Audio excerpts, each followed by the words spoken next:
Magandang umaga sa inyo, grade 8. May lumiban ba sa klase? Wala naman. Bago munang lahat, gusto kong ipabasa ang 5 alituntunin sa silid-aralan. Pakibasa ng sabay-sabay. Makinig sa talakayan. Makilahok sa gawain. Respetuhin ang bawat isa. Itaas ang kamay kung may sasabihin. Walang lalabas kung hindi kailangan. Naintindihan yon, class? Mabuti. Bago tayo dadako sa bagong aralin, ating balikan ang ating napag-aralan noong nakaraang pagkikita. Ang tanong, ano ang mga bansang kabilang sa bawat alyansa? Napag-aralan natin yung Triple Alliance at yung Triple Entente at yung mga bansang kabilang dito. May hint na dyan ha. Sinong gustong sumagot? Mr. Kupalaw? Sige. Mahusay! Germany, Italy, at Austria-Hungary. Sunod. Over yan. Tama! France, Great Britain, at Russia. Palakpakan ang inyong kamag-aral.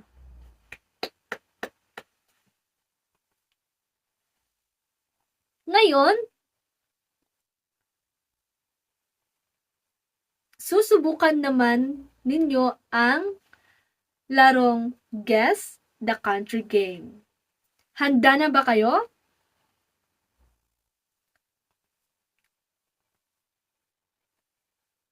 Una, huhulaan ninyo ang mga bansa batay sa mga larawang emoticon na ipapakita sa screen. Pangalawa, gamiting gabay ang mga puting kahon sa nasa ibaba ng larawan. At panghuli, itaas ang kamay kung gustong sumugot.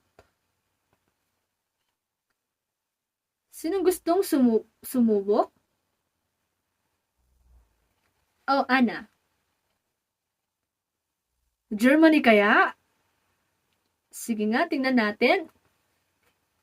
Tama, Germany. Pangalawa. Abidja. Japan? Japan kaya? Tingnan nga natin. Tama, Japan. Panghuli. Ano to?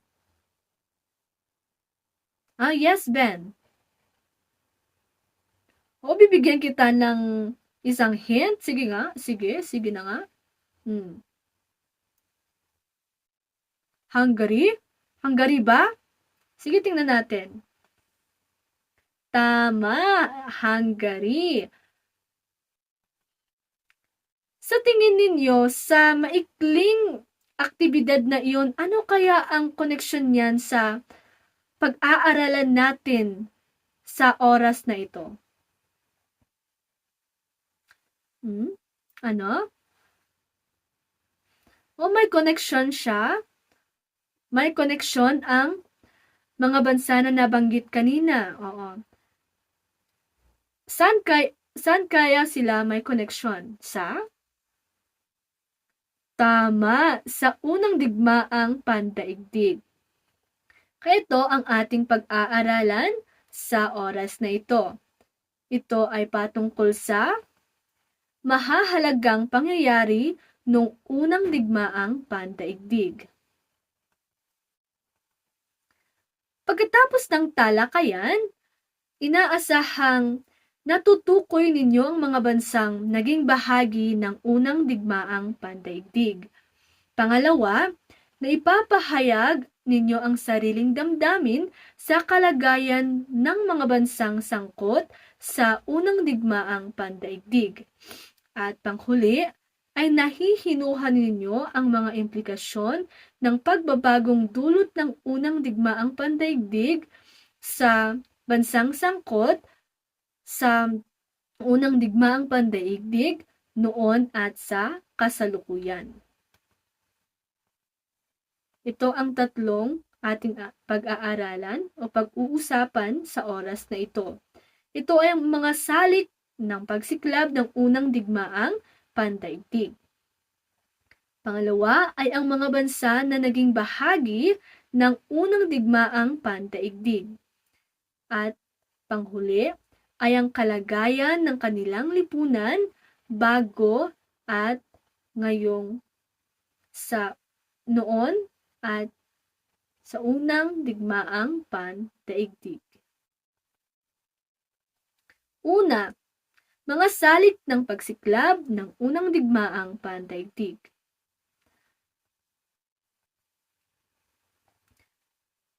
Naniniwala ang karamihan na ang unang dahilan ng pagsiklab ng unang digmaang pandaigdig ay matapos paslangin ni Gabrielo Princip ang tagapagmana ng trono ng Austria-Hungary na nagngangalang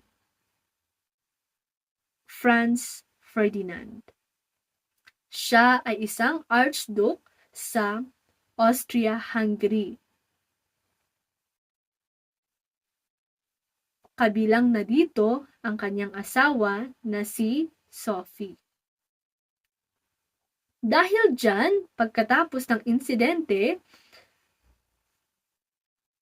ang Austria-Hungary ay nagdeklara ng digmaan laban sa Serbia.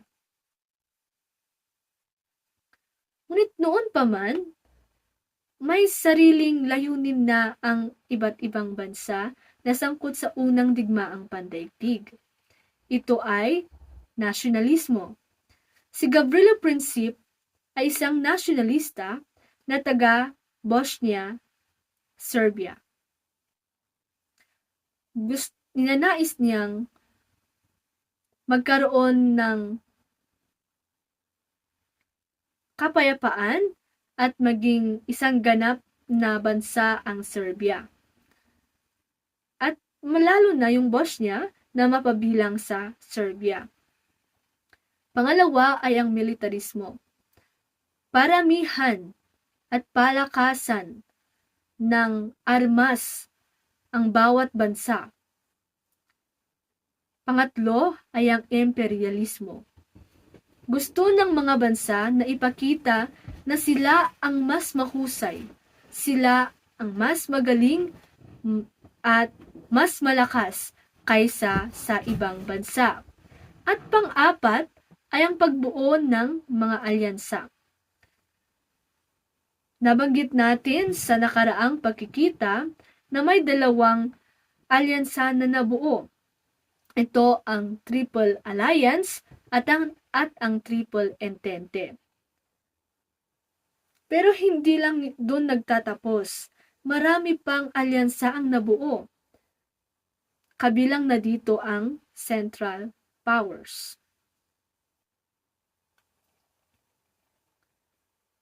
May katanungan bago tayo dadako sa pangalawang talakayan? Wala naman. Sunod dito ay ang mga bansa na naging bahagi ng unang digmaang pandaigdig. Taong 1914, nang ang daigdig ay napasa ilalim sa isang digmaang kumitil sa milyong tao sa layuning mapalawak ang kanilang kapangyarihan, magkaroon ng mga bagong lupang sakop at paramihan ng armas. Higit na 10 ang sangkot na bansa sa digmaang ito. Ano pat kinakailangan ang pagkakabuo ng alyansa upang matiyak ang pagkapanalo o di kaya'y dominadong digmaan. Narito ang mga bansa na nasangkot sa unang digmaang pandaigdig. Dito, ating tutukuyin kung ano ang watawat na gustong isagisag ng bansa. Una ay ang, ano to? Estados Unidos o USA, United States of America. Pangalawa ay ang Germany.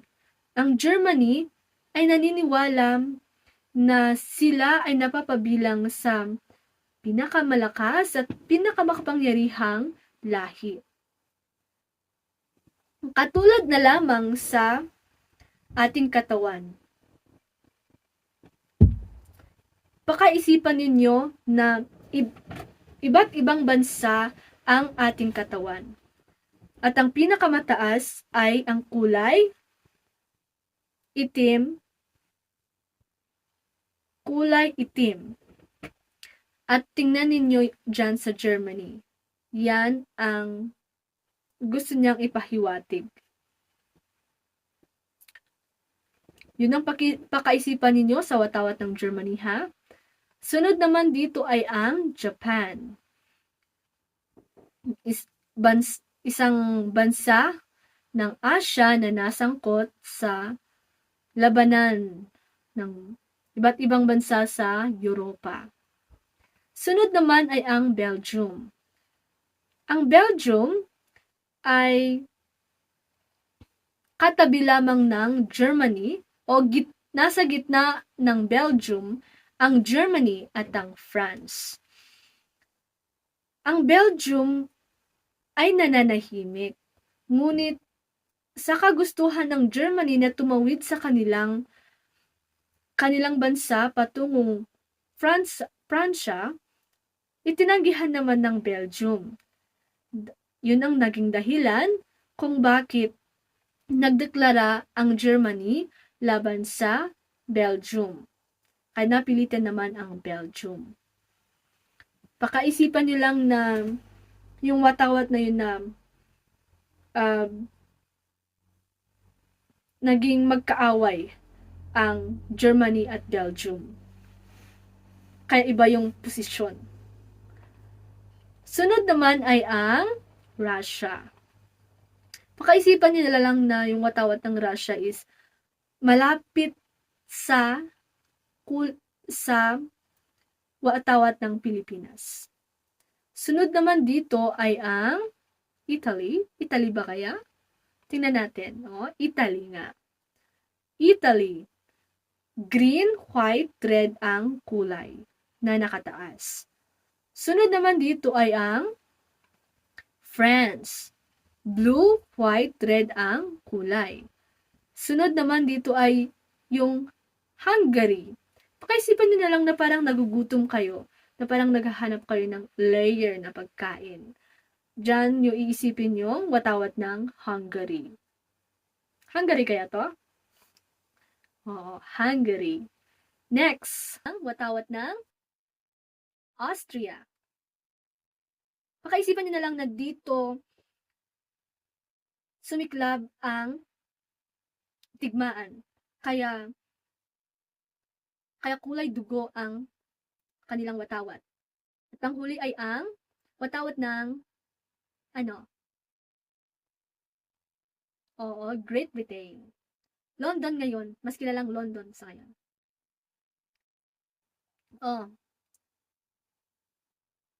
Walang katanungan? Bago tayo susunod sa isang talakayan, panghuling talakayan.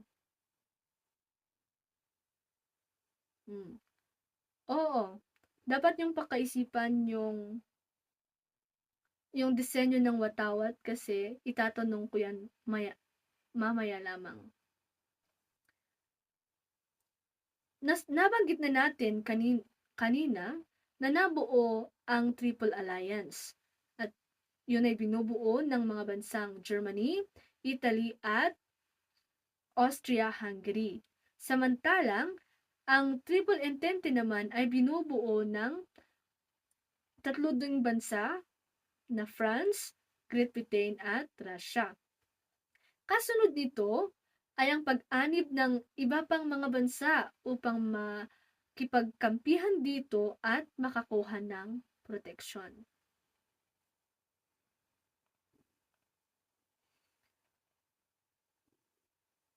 kung titingnan ninyo sa mapa, may iba't ibang bansa.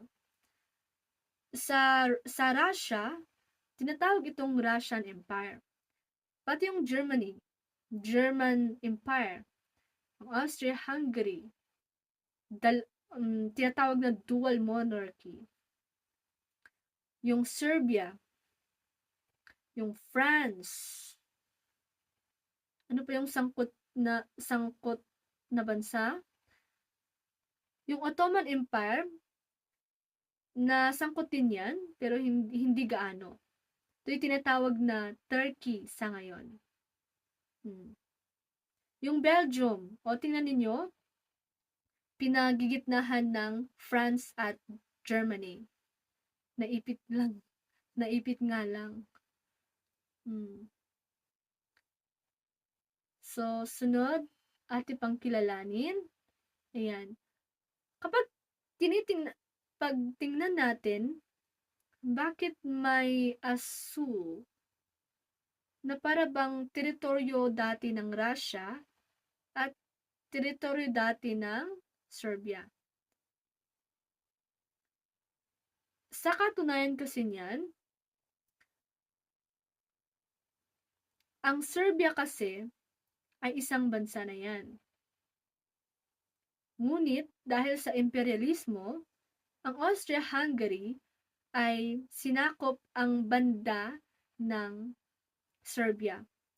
Ito ay sa Bosnia. Diyan banda pinatay ni Gavrilo Princip si Archduke Franz Ferdinand at ang kanyang asawa. Nung sakay-sakay pa sila sa isang sasakyan, patungo sana sa kanilang paroonan. Ngunit wala. Ayan. Ang Galicia na ito ay tinatawag ngayong Czechoslovakia sa panahon ngayon. Kaya sa bandang ito yung gustong ibalik ng Serbia. Kaya si Gavrilo Princip na isang nasyonalista, pinatay si Gavrilo Princip, si Archduke Franz Ferdinand sapagkat ang alam nila, yun yung solusyon para mabawi nila yung teritoryong dating sa kanila. Ito nasangkot ang Russia at saka Japan. Ito rin yung United States. Ayun. May katanungan? Bago tayo dadako sa pangatlo. Ang kalagayan ng kanilang lipunan bago at sa panahon ng unang digmaang pandaigdig. Meron? Wala. Sige. Dito kasi, sa isang siglo nang nakalipas, iniwan ng milyon-milyong kabataang lalaki ang seguridad ng kanilang tahanan at sumuong sa digmaan. Umalis sila na punong ng pag-asa dahil sa pag-ibig sa bayan. Dito, may isang Amerikanong sundalo na nagsulat noong 1914. Ito ang sabi, "Masaya ako at tuwang-tuwa sa inaasahan kong magandang kinabukasan." Pero tingnan nyo, sunod. Di nagtagal, ang kanilang pananabik ay nauwi sa kabiguan. Walang sino mang nakaisip na ang napakaraming sundalo ay maiipit sa pakikidigma sa Belgium at Pransya. Naipit sila sapagkat naubusan sila ng mga armas o kagamitang pandigma at sa mga klima din na naranasan nila. Tinatawag ito noon ng mga tao na malaking digmaan sapagkat marami yung mga bansa na nasangkot sa digmaang ito. Ngunit ngayon, ito ay tinatawag na unang digmaang pandaigdig. Hindi napahinto ng mga estadista sa Europa ang tensyon sa pagitan ng mga bansa na lumala at naging pandaigdigan na digmaan. Ang unang digmaang pandaigdig ay malaki nga kung pag-uusapan ang dami ng pinsala. Ayon sa ilang pagtataya, 10 milyong tao ang namatay at 20 milyon naman ang nasugatan. Resulta rin ito ng isang malaking pagkakamali.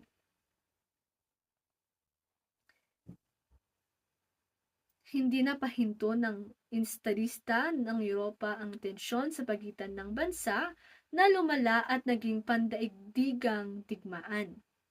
Marahil higit sa lahat, ang malaking digmaan ay nauwi sa permanenteng pilat sa daigdig. Binago nito ang daigdig sa paraan ng nakakaapekto pa rin sa atin ngayon. Kumbaga, may mabuting epekto, ngunit meron din ang masamang epekto. Ang kagandahan lang nito is nagiging basihan ng mga pinuno sa kasalukuyan ang nangyari sa unang digmaang pandaigdig. Nahihinuhan nila kung dapat ba na magdeklara sila ng digmaan o hindi. Ang hindi magandang dulot naman ito ay ang pagkasira ng mga pangarap ng mga kabataan. Marami ang naulila, marami ang napinsala, marami ang dinisturbo katulad lamang sa ekonomiya. Tanong, paano na kaya ang kalagayan ng mga bansang sangkot sa unang digmaang pandaigdig? Okay, Abidja?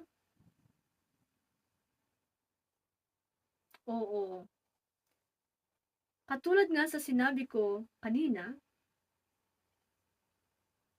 maraming mag-aaral ang hindi nagpatuloy dahil sa pangyayari. Marami yung nangangarap sana na maging isang profesional, maging isang matagumpay sa buhay, ngunit nauwi lamang sa kabiguan. Oo, marami talaga yung nagbuwis ng buhay para lang sa pag-ibig sa bayan.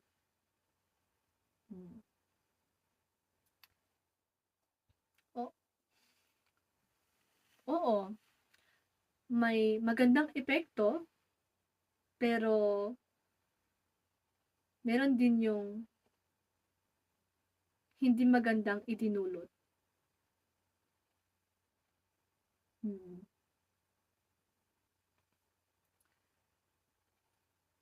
O sunod na gagawin ninyo. Hulaan ninyo kung anong mga bansa na sinasagisag ng watawat. Nakita nyo naman kanina, di ba? Ang larawan ay ipapakita sa screen. Paramihan ang makuha ha. Ang may pinakamataas na puntos ay siyang nanalo. Tingnan ko nga kung maalala nyo pa. Yung una, ano kayang sinasagisag ng watawat? Anong bansa? Russia daw. Tingnan natin. Magaling. Sunod naman.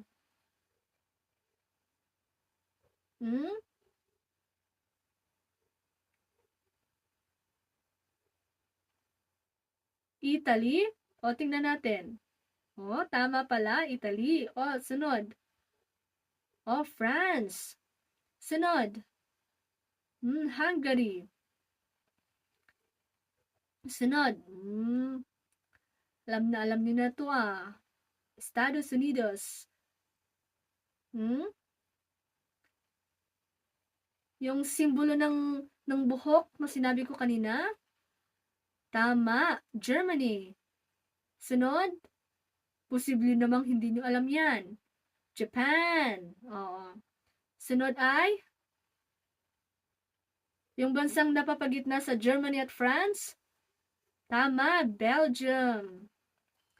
Sunod, kung saan sumiklab ang unang digmaang pandaigdig? Anong bansa? Austria. Panghuli, ito ay bansang Great Britain, na mas kilala ngayon na London. O sunod, sinong gustong magbahagi ng kanilang natutunan sa aralin na ito?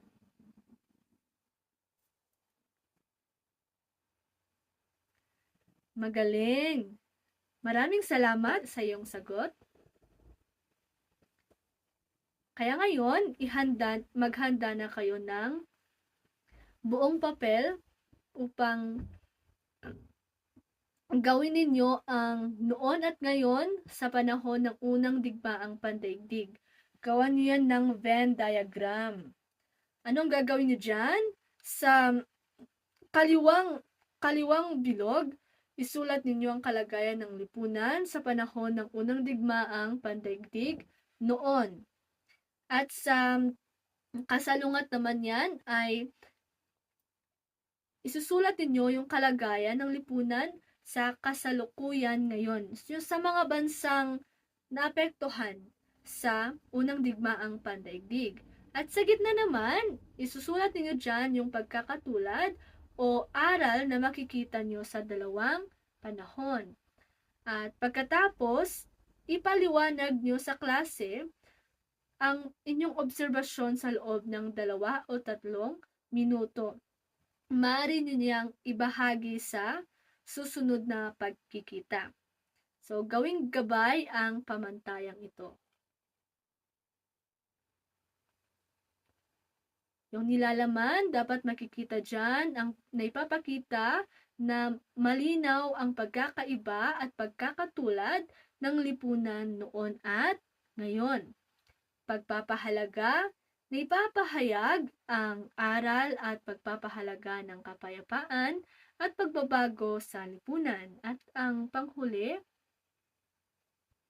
ay nakipagtulungan ang aktibong nakibahagi ang bawat miyembro.